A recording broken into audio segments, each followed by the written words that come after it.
worldview it embraced turned out to be a con, in so many ways. Falwell Jr.'s 2016 endorsement of Donald J. Trump helped deliver Trump the evangelical vote, securing him both the Republican nomination and the presidency, just as the senior Falwell's moral majority facilitated the election of Ronald Reagan in 1980. That endorsement was allegedly brokered by Trump's private fixer, Michael Cohen, calling in a favor, as he calls it in Disloyal, the book he wrote in prison, after he claimed to have made the details of my affair and the graphic photos that would have made denying it pointless quietly go away.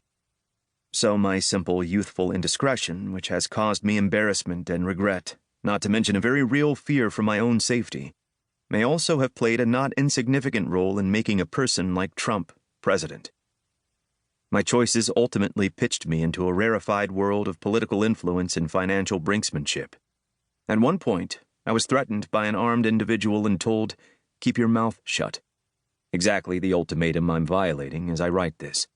Even that epithet, pool boy, became part of an orchestrated campaign to ridicule me and diminish my standing in the eyes of the media and their scandal-addled audience. I am shackled to the name and the sordid tale it conjures, an albatross around my neck. Forever.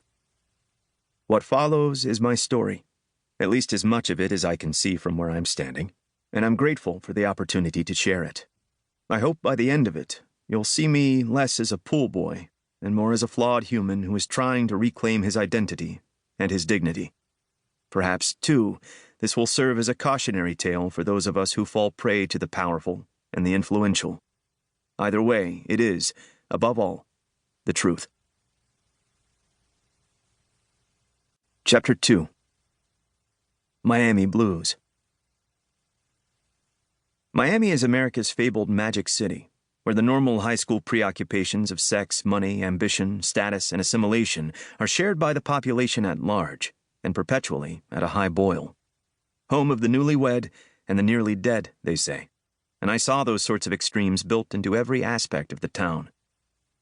I am the proud son of immigrants, a Cuban father from a semi-prominent middle-class family who fled Havana in the Revolution in 1960, whose grandfather, my great-grandfather, was an engineer and later the Minister of Public Works under Carlos Prios Sacaras, before the military coup that brought Batista to power. He eventually amassed a fortune in Cuban real estate, all of which was seized by Castro. Like every expatriate he knew, he went to his grave believing he would one day return to Havana and reclaim his empire. Similarly, my mother emigrated from Mexico City, where her uncle, my godfather, owned a bakery and later his own multi-unit apartment building.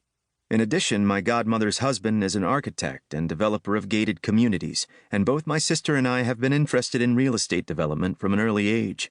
My parents met in Miami in 1980, shortly after my mother's arrival, where my father managed a chain of beeper stores, which were extremely popular, this being the era of Miami Vice. My sister was born in 1984, and I came along 7 years later. We were close, and remain so today.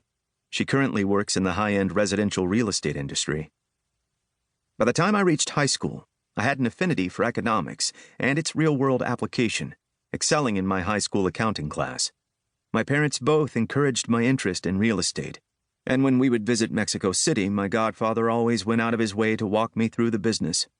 I was also a fan of Donald Trump, then considered a real estate maverick on the strength of the persona he put forth in The Art of the Deal. I believed the hype, was predictably conservative in my politics, being the son of a Cuban exile, and secretly imagined I might one day fulfill my own dream of becoming a real estate mogul. I grew up middle class in Westchester, a working-class Cuban neighborhood. The Cuban exile community is like any other tribe that has been forced out of its homeland. Its descendants are resilient members of a diaspora, always preoccupied with a place that no longer exists, save for the burnished tales handed down over time that evolve as they drift from their original source. Cubans represent over half the population of Miami, and as much as 80% of enclaves like Westchester and Hialeah. Conservative politicians can exploit this generational trauma to consolidate power and lock in a reliable voting bloc, so long as they celebrate personal liberty, limited government, and never bend the knee to Castro. This, in turn, stokes expatriate grievances and can inflate the expat community's sense of self-worth. Mix that with a genetic disposition toward prodigious energy and self-motivation, and